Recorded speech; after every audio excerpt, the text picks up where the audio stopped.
پھر ایک اور دوسرا مسئلہ دیکھیں کتنا نازک مسئلہ تھا، کیوں دیتے علی قلم اور کاغذ؟ مخاطب امت کو کیا ہے، علی امت نہیں ہے، علی امت کے امام ہے۔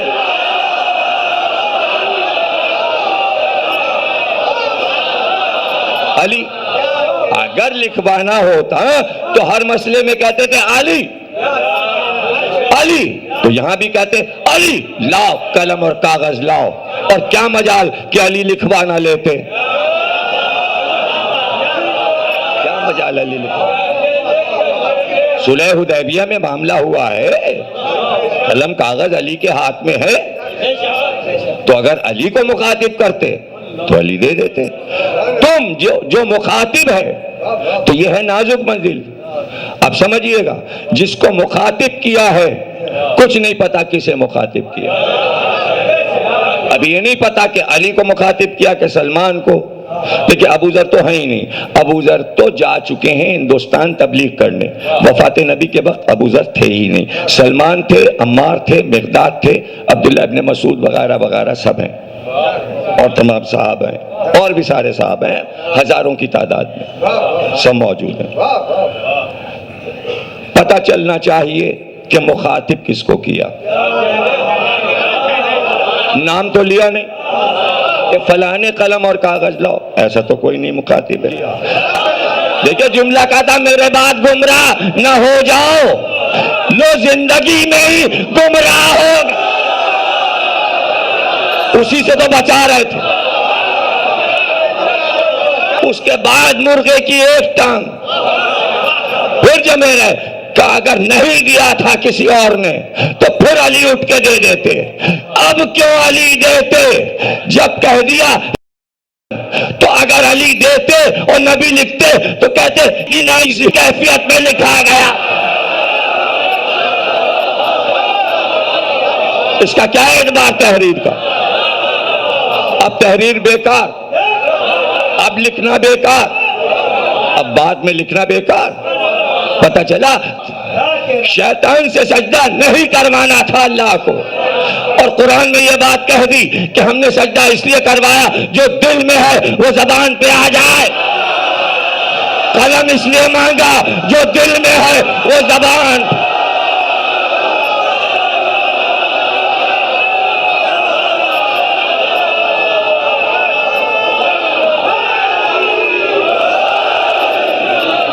بات زبان پہ آ گئی، اور صحیح بخاری نے 7 جگہ لکھ دی۔ اب یہ ہے قدرت، جو ابھی جملہ کہا کہ جب رسوا کرنے پر اللہ آتا ہے، اتنا بچانے کے باوجود بخاری نے 7 جگہ لکھا کہ یہ ہوا۔ عبداللہ ابن عباس روتے تھے، ہائے ہائے پیر کا دن، ہائے پیر کا دن، ہائے پیر کا دن۔ قیامت آ گئی جب رسول نے قلم اور کاغذ مانگا اور نہیں دیا گیا۔ بات تو رہ گئی کہ مانگا اور نہیں دیا گیا۔ کیا مانگ رہے ہیں رسول؟ ایک عام سی چیز، قلم اور کاغذ۔ تو پتہ چلا آخری لمحات کی سب سے بڑی تمنا نبی کی ہے قلم اور کاغذ۔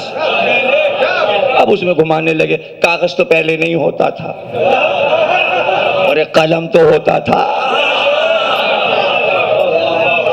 جب قلم ہے تو کسی چیز پہ تو لکھا جاتا تھا، تو جس چیز پہ لکھا جاتا تھا اسے قرطاس کہا گیا ہے، چاہے وہ چمڑا ہو، وہ جھلی ہو، وہ کچھ بھی ہو۔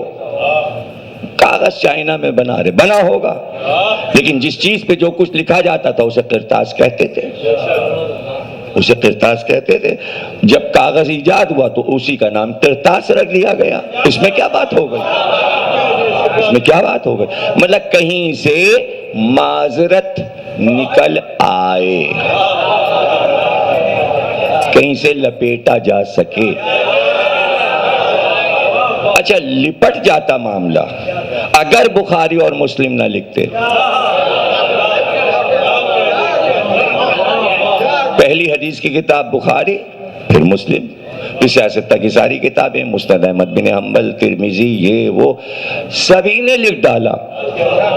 جب چھپانا تھا آپ کو یہ مسئلہ تو یہ کیوں لکھا؟ میرے سمجھ میں نہیں آتا کہ 7 جگہ بخاری نے یہ روایت کیوں لکھی کہ قلم کاغذ مانگا، کیوں لکھا؟ یہ راز دریافت کرنا ہے بھئی۔ جب آپ کو لکھنا ہی نہیں ہے، اس پہ ڈسکس نہیں کرنا ہے، تو آپ ایک بار چلیے لکھ دیتے، 7 بار کیوں لکھا؟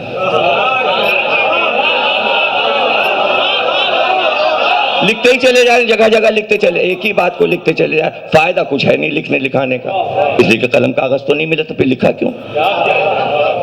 جب وہ مسئلہ ہی نہیں حل ہوا تو لکھنے کی کیا ضرورت ہے؟ کھانا بند نہیں ہوگا، قلم نہیں چھینا جائے گا، نعمتیں نہیں چھینی جائیں گی، بس جاؤ یہ اتنا سا کام کرو، سارا کام ان کا، اتنا سا کام اس فرشتے کا۔ موکل آیا، اس نے کہا 7 بار دے دی وہی حدیث اٹھا کے مختلف چیپٹروں میں۔ اچھا ایک ہوتی تو چلیے ٹھیک ہے، دوسری حدیث سناتا ہوں آپ کو تاکہ بات سمجھ میں آ جائے۔ اسے کہتے ہیں حدیث حوض، اسی نام سے مشہور ہے یہ حدیث قرطاس و قلم کہلاتی ہے، یہ حدیث حوض ہے۔ امام بخاری نے، امام مسلم نے اور احمد بن حنبل نے سب نے لکھی۔ وہ حدیث کیا ہے؟ اور اسی طرح لکھی ہے کہ سرکار نے فرمایا کہ جب میں کوثر کے کنارے پہنچوں گا، حوض کوثر، اس لیے اس کو حدیث حوض کہتے ہیں، تو وہاں پر میں رک کر کچھ لوگوں کا انتظار کروں گا۔ یہ بخاری میں بھی ہے، مسلم میں کچھ لوگوں کا انتظار کروں گا، ایسے میں وہ لوگ آ جائیں گے جن کا مجھے انتظار ہوگا، اور وہ آ کے کہیں گے کوثر کا جام دیجئے، تو کچھ فرشتے کھڑے ہوں گے، وہ انہیں مار مار کے پیچھے دھکا دیں گے، ان کے سینے پہ ہاتھ گھوسے مار مار کے فرشتے، لفظ ہے حدیث میں ہکا دیا جائے گا۔ اچھا اتنا کافی تھا حدیث میں کہ لکھ دیتے ہکا دیا جائے گا؟ نہیں، بلکہ زخمی اونٹ جو گھساتا ہے، جیسے عرب میں ہکایا جاتا ہے، اس طرح ان کو ہکایا جائے گا۔ ہٹو کوثر کے پاس سے، ہٹو ہٹو ہٹو، بھیڑ نہ لگا، ہٹو۔ اب پوری حدیث سنتے جائیے گا، بخاری اور مسلم اور امام احمد بن حنبل نے جس طرح لکھا ہے اسی طرح میں آپ کو سنا رہا ہوں، لفظ بہ لفظ، اور ایک جگہ نہیں لکھا، سب نے لکھا اور دل بھر کے لکھا اس حدیث کو۔ سمجھ میں نہیں آتا کہ کیوں لکھا، وہی فرشتہ لکھا گیا، اور تو سمجھ میں نہیں آتا ہے، لکھی ہوئی ہے، موجود ہے کتاب میں، چھپے جا رہی چھپے جا رہی تو یہ تو رہیں گی، گھبرانے کی بات نہیں، بخاری رہے گی، اور بخاری کے لیے سارے دلائل آپ کے سب موجود رہے گا، اطمینان رکھیے، آپ کا معاملہ اس میں موجود رہے گا۔ تو حدیث حوض تو ہے، ایسے میں جب فرشتے ان کو بھگائیں گے ہکائیں گے تو رسول اللہ کہیں گے پروردگار یہ میرے اصحاب ہیں، ان کو فرشتے کیوں ہکا رہے ہیں؟ تو اللہ کہے گا تمہیں پتا ہے تمہارے بعد انہوں نے کیا کیا کیا؟ پورا دین بدل دیا، اس لیے بھگا ان کو نکالو۔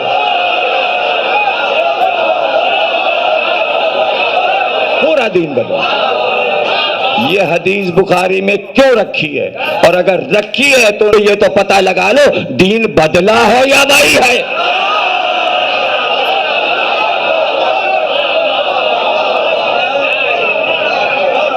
یہ کیوں لکھی بخاری نے؟ تو اس کے معنی یہ حدیث آخری لمحات کی یہ بتا رہی ہے کہ سرکار پہچنوا کے چلے گئے، نام نہیں بتائے، امام بخاری نے بھی نہیں بتایا، امام مسلم نے نہیں بتایا، لیکن نام ڈھونڈنا مشکل ہے، بھئی یہ پتہ لگا لیجئے دین کو بدلا کس نے، دین کو بدلا کس نے؟ اسی لیے صبح عاشورہ امام حسین نے آ کے خطبہ دیا، کیوں مجھے قتل کر رہے ہو؟ کیا میں نے محمد کا دین بدل دیا ہے؟ سب نے کہا نہیں، حسین نے کہلوا لیا کہ اہل بیت نے دین نہیں بدلا۔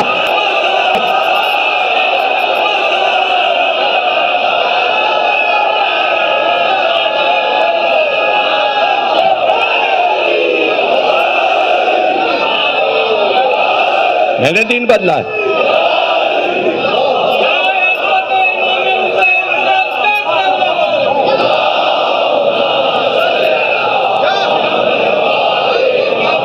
یہ سب امتحان کی گھڑیاں تھیں کہ اسامہ کے لشکر میں جاؤ،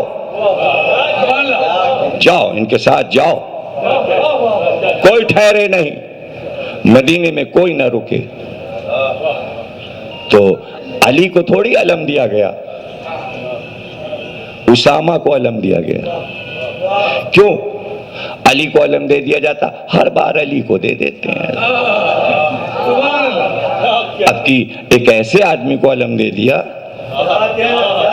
کہ جس پہ اختلاف نہیں ہونا چاہیے۔ ام ایمن مشہور خاتون ہے، ان کا بیٹا ہے۔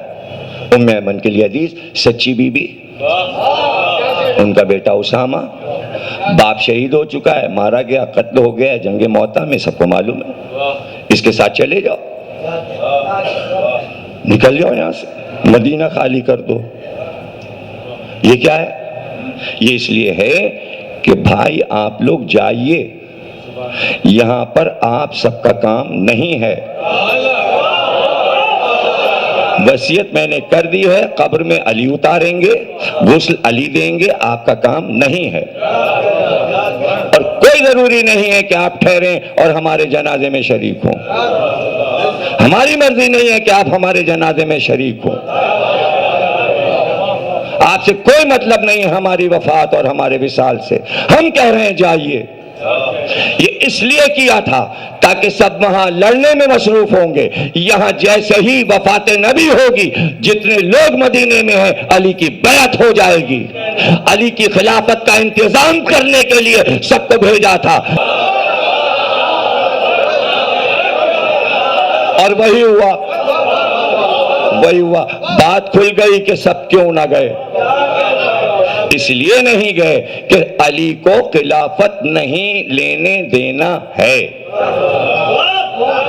پھر اگلی تقریر میں پڑھیں گے اور تفصیل بتائیں گے کہ کیسے کیسے بلایا جا رہا ہے۔ جلدی آئیے، طبیعت خراب ہے، ارے جلدی سے آئیے، حالت خراب ہے، اور پھر آ گئے، اور پھر آنکھ کھولی، گئے نہیں، تم گئے نہیں؟ نہیں سرکار، وہ ابھی سنا آپ کی حالت خراب۔ تم سے کیا مطلب کہ میری حالت خراب؟ یہ اصرار، ادھر سے رکنے کا اصرار، ادھر سے بھیجنے کا اصرار، یہی تو راز ہے، یہی تو راز ہے۔ اور کیا کچھ دن پہلے نہیں اسامہ کا لشکر جا سکتا تھا؟ غدیر کے بعد سے لے کے 2 مہینے کا جو وقفہ ہے اس میں بھجوا دیتے، نہیں آخری لمحات میں یہ سب کچھ ہو رہا ہے۔ یعنی اس وقت ہم چاہتے ہیں کہ تم مدینے میں نہ رہو، تو چونکہ رسول اللہ اور اللہ کا کہا نہیں مانا گیا، لیکن رکے چلے جا رہے ہیں، رکے چلے جا رہے ہیں، تو رک تو گئے، لیکن اللہ رسول نے اپنا اختیار دکھایا کہ اگر رک گئے ہو تو جنازے میں آنا نصیب نہیں۔ یہ ہے اللہ کا اختیار۔ پھر نبی نے اپنا اختیار دکھایا، اور یہ بھی اللہ نے بتا دیا کہ جنازے کے لیے رکی نہیں رہے تھے، جو کام ہونا تھا وہ کام ہو گیا۔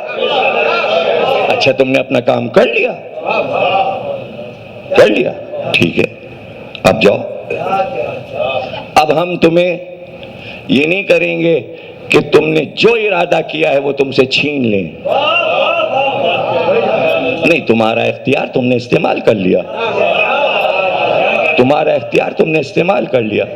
آپ سمجھے ہی نہیں؟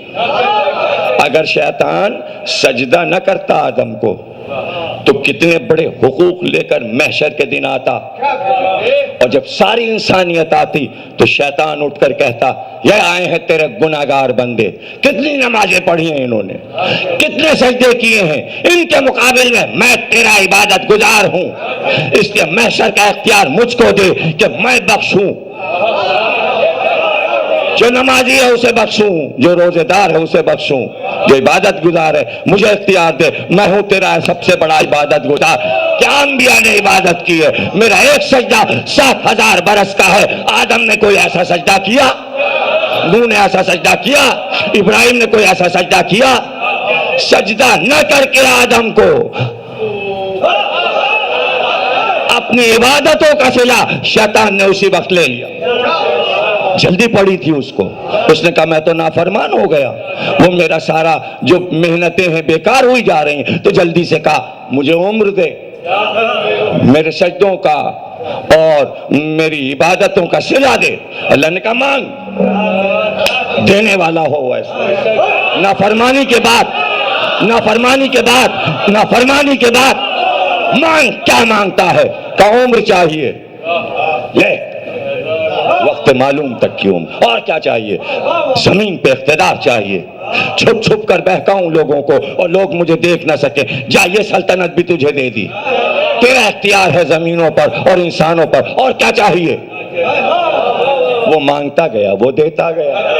کہ اب تیرا وہ سارا سرمایہ ختم ہو گیا نا نمازوں اور عبادتوں کا, اب محشر میں تو نہیں بول سکتا.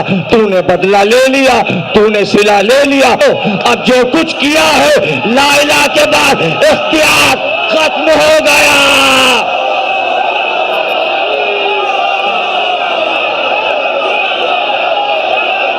اختیار قربانی دی ہے, ہجرت کی ہے, گھر چھوڑا ہے, آپ کے ساتھ نمازیں پڑھی, آپ کے ساتھ جہاد کیا, ارے سب کیا, سب قبول. اس کے بدلے میں کیا چاہیے؟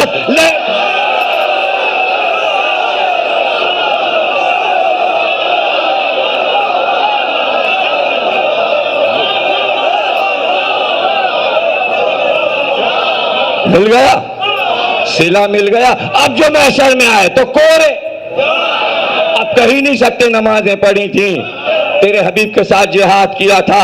اب کیا ہوا؟ اب جو آئے اللہ نے فرشتوں سے کہا بھگاؤ, صلہ لے چکے, آج محشر کے دن ان کا کوئی حق نہیں ہے. نکالو, چلو جاؤ. اب نبی کہہ رہے ہیں میرے, کہ نہیں تمہارے بعد. یہ سرکار نے یہ کیوں کہا؟ میرے پیارے ہیں,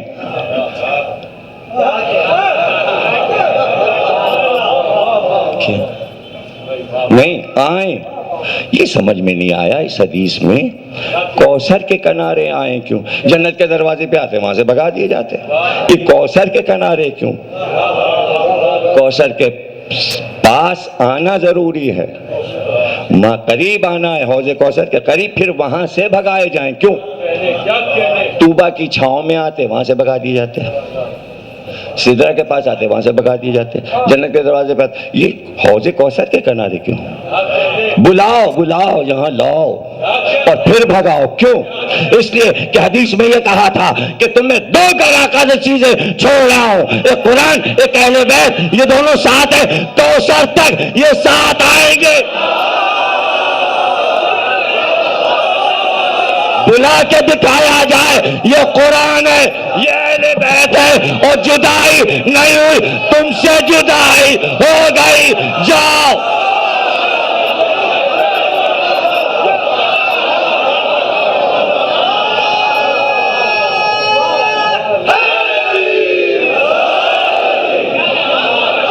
یہ ہے دونوں, دکھا دیا جائے کہ دیکھو جدا نہیں ہوئے, اور کوثر تک دونوں آ گئے. دیکھ لیا, یہ ہے قرآن, یہ ہے اہل بیت. اور حدیث یہ ہے کہ قرآن پھر کاغذ کا نہیں آئے گا, یہ کوئی چھپا ہوا پریس کا قرآن نہیں آئے گا. اہل بیت کے ساتھ قرآن مجسم اپنی شکل میں آ جائے گا. کہتے خوبصورت جوان حسین جو غیب میں ہے وہ ہے قرآن, اور وہ آئے گا. نبی کہیں گے یہ ہے قرآن, یہ ہے اہل بیت, اور یہ ہے ہمارا دربار. آج ہم ہیں بادشاہ, یہ ہے میرے اہل بیت, یہ کھڑے ہیں اہل بیت, اور یہ سامنے ہے قرآن. ہاں, جب جشن ہوتا ہے اور بادشاہی کا اعلان ہوتا ہے اور اللہ پکار کر کہے گا آج بادشاہی کس کی ہے, اور جب بادشاہی کا اعلان ہوگا تو ولی عہد بھی ساتھ ہے, ورثہ بھی ساتھ ہے, اور ایسے میں قرآن سامنے آئے گا. یہ اس لیے ہوتا ہے کہ جب بڑا جشن ہوتا ہے اور اس میں کوئی بڑا اعلان ہونے والا ہوتا ہے، اور جب جشن منتا ہے تو پھر شاعر آتا ہے اور آ کے کہتا ہے سرکار قصیدہ کہہ کے لایا ہوں اس مبارک موقع کے لیے۔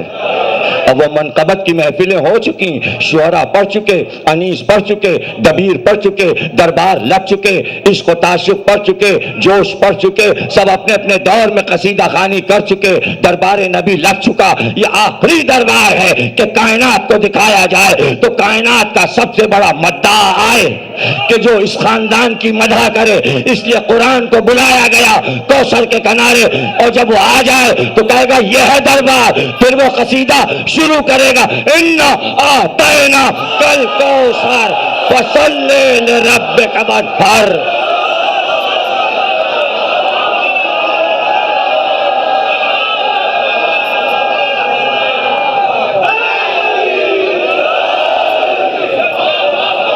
اِنَّ شَانِكَ هُوَ الْأَبْتَرُ۔ ابتر قرآن ادھر اشارہ کرے گا اِنَّا أَعْطَيْنَاكَ الْكَوْثَرَ، پھر قرآن اشارہ کرے گا هُوَ الْأَبْتَرُ۔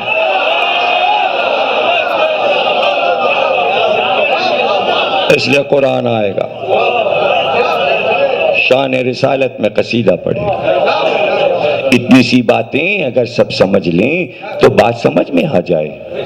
اور پھر ہم تو ایک بات یہ کہتے ہیں، بہت ہی اچھی اور خوبصورت سی بات یہ ہے کہ دیکھیں آدمی سامنے ہو تو ذرا سا آنکھیں ملاتے شرمندگی ہوتی ہے۔ اب کیا کریں کہ ان کی طرف سے نظریں کیسے پھیریں؟ آج 1400 برس گزر چکے ہیں۔ ہم کو دنیا یہ بتا دے کہ محمد اور آل محمد بھی موجود ہیں، ان کا ذکر ہے۔ اب وہ ہستیاں نہ رہیں کہ جو وظیفے دیں، بادشاہ نہ رہے۔ ایک بات یہ بھی طے ہے کہ تمام بادشاہ جتنے گزرے ہیں اسلام کے، کسی نے امت سے یہ وعدہ نہیں کیا کہ اگر ہم کو برا کہو گے تو ہم تمہیں جہنم میں ڈال دیں گے، اس لیے کہ اختیار ان کا ہے ہی نہیں، تو اب ان سے ڈرنا کیا؟ ہاں انہوں نے کہا ہے کہ جنت ہم دیں گے، بخشش ہم کرائیں گے، ان سے ڈرو۔ نام جپنے کی وجہ بتا دیجیے۔ ایک ہی بات سمجھ میں آتی ہے کہ آپ کو اہل بیت سے ضد ہے، اس لیے آپ اہل بیت کے غیر کو مشہور کرنا چاہتے ہیں، عزت دینا چاہتے ہیں۔ وجہ ارے بھائی اگر کسی حدیث میں کہیں کوئی قول تاریخ میں مل جائے کہ یزید نے یہ کہا ہو کہ امت کو ہم محشر میں بخشوائیں گے، تم ہماری تعریفیں کرتے رہنا ہمارے مرنے کے بعد بھی، ہم اللہ سے کہہ کے تمہیں جنت میں بھجوائیں گے۔ ہے کوئی ایسی روایت؟ جب نہیں ہے تو اب اس کو بچا کے رضی اللہ کر کے فائدہ؟ دو پیسے کا بھی فائدہ نہیں ہے یزید کی تعریف کرنے کا۔ عجاب رہ گیا یہ کہ بھئی آئیڈیالوجی ہے کہ یزید کو بچا کے اچھا ثابت کر کے ایک فائدہ ہے۔ کیا فائدہ؟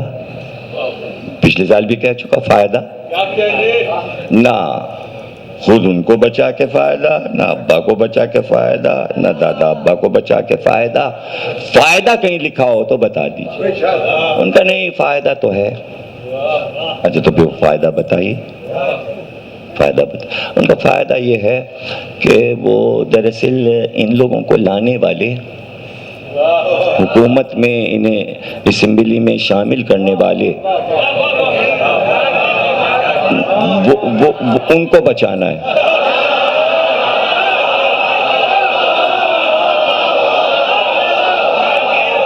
اچھا آپ یہ بتا دیجئے ان کو کیوں بچانا ہے؟ اب یہ بتا دیجئے ان کو بچانے کا فائدہ۔ دیکھیے آپ نادانی کی باتیں مت کیجئے، ان کو بچانا اس لیے ضروری ہے کہ اسلامی حکومت کا کانسٹیٹیوشن دیا ہے انہوں نے، تو اسلامی آئین کو بچانے کے لیے ان کو بچانا ہے۔ اچھا ٹھیک، اسلامی آئین بچ جائے، اب یہاں سے چلیں یزید بچ گیا، اچھا بچ گیا، اس آئین کو بچانے کا فائدہ۔ اب یہاں پہ تو رک جائیے بابا، کہیں تو رکیے. چلیے آئین بچ گیا، جو انہوں نے آئین دیا وہ بچ گیا، بچ گیا، ایک نظام بچ گیا. اچھا بچ گیا، فائدہ کتنے ملک ہیں آپ کے پاس اسلامی؟ 53 میں کہاں یہ آئین رائج ہے؟ بچانے کا فائدہ. ارے جو ابھی بھٹو نے بنایا تھا 73 میں، اس کے جان کے لالے پڑے کہ بچے کہ نہ بچے، آپ اس کی بات کر رہے ہیں.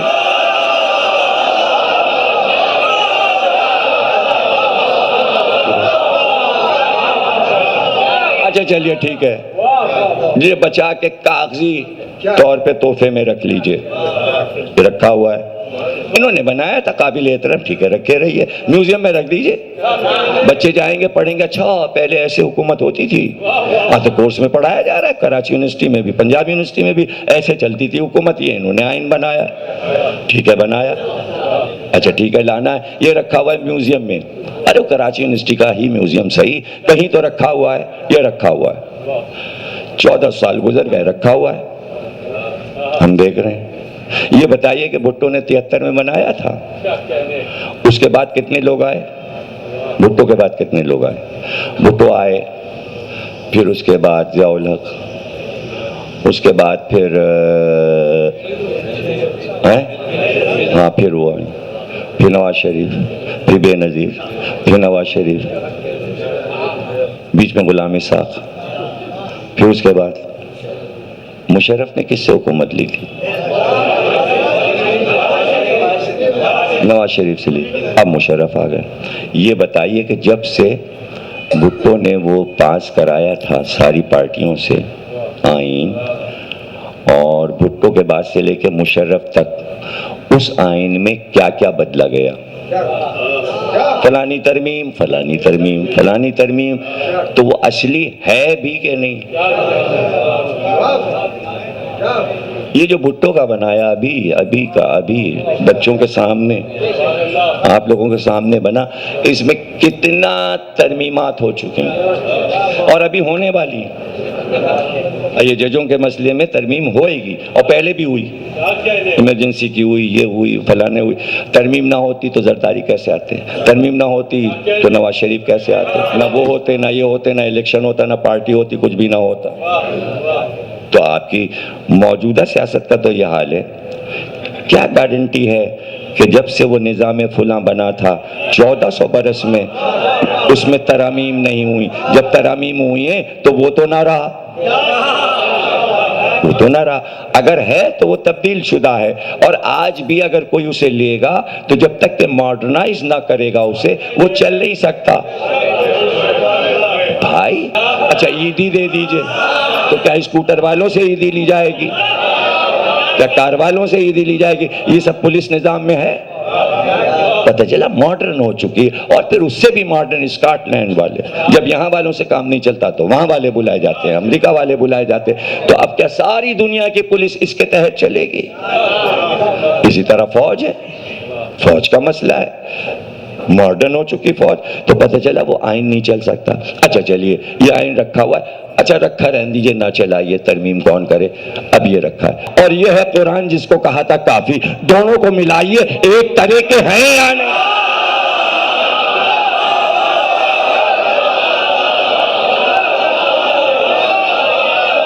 یہ زمین و آسمان کا فرق کیسے ہو گیا؟ قرآن کچھ کہہ رہا ہے، ان کا آئین کچھ کہہ رہا ہے، قرآن کچھ کہہ رہا ہے، ان کا آئین کچھ کہہ رہا ہے. تو بھائی کافی کی پیالی کہاں ہے؟ ہوتی تو وہی پی لیتے. سر میں ہو گیا درد، نظام ہی نہیں سمجھ میں آ رہا ہے، کچھ بھی سمجھ میں نہیں. تو بھائی یہ گڑبڑ گھوٹالے بند کیجئے، سیدھی سیدھی بات کیجئے کہ یہ قرآن ہے، اور اس کو سمجھنے کے لیے یہ اہل بیت ہیں. اور دعویٰ ہے میرا کہ کوئی امت کا آدمی قرآن نہیں سمجھا سکتا آج 1400 برس کے بعد. وہی سمجھائے گا جس کے سمجھ میں قرآن آیا ہو. اور یہاں یہ عالم ہے، ملا جامی نے بھی لکھا، سب نے لکھا، بڑے بڑے لوگوں نے لکھا کہ رکعت میں پیر علی نے رکھا، اور ابھی دوسری طرف پیر رکھا نہیں تھا، قرآن ختم ہو گیا. اکرم کو. حافظ ہو تو ایسا ہو جس کو پتا ہو کون سی آیت کہاں اتری. اسی لیے کہا تھا دونوں کو ساتھ چھوڑ رہا ہوں. دیکھو میری بات مان لو, یہ آئین ہے, اللہ نے تمہارے لیے آئین بنا کے بھیجا ہے. آئین کو سمجھنے والے, آئین کو چلانے والے یہ ہیں, اور اس میں گڑبڑ نہ کرو. کہتے ہیں علی چلاتے تلوار, بھی کیوں چلاتے؟ اختیار دے دیا, اب تم چلا لو, اب تم چلا لو, اور جتنی حسرتیں ہو سکے نکالو. ہم بیچ میں نہیں بولیں گے.